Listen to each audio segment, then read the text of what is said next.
here on C-SPAN. Northern Iraq.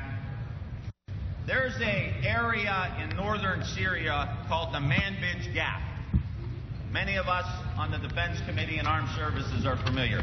This is the gap which terrorists, after they get trained, they go north into Turkey, and then they go west into Europe, and they're thinking that some of the European terrorists have come from this region that have already acted. So we're spending hundreds of billions of dollars to close the Manbij Gap, but we'll allow a major gap and a major loophole here in the United States to continue to exist. This is very simple, and I think every one of us needs to talk about it in this way. Republicans are soft on terrorism. Period, dot, end of. If you're not for this, you are weak on terrorism and you are weak on protecting the American people. That's our message. And one last thing I want to say.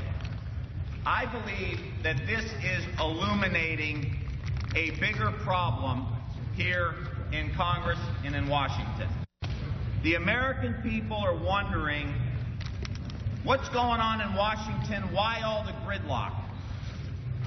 What you all are doing here today is communicating to the American people why. It is the Republican-led Congress that is preventing us from doing something that 90% of the American people want. 90% of gun owners want. It's the Republicans who won't allow this to happen. And you know what else? It's the Republicans that didn't bring up a vote on a jobs bill. It's the Republicans that won't allow us to reduce the cost of college tuition. It's the Republicans who are trying to repeal health care for everybody. And it's the Republicans who are endorsing the biggest goofball for President of the United States. You want to know what the problem is in Washington? It's the Republican Party, and we're trying to stop it.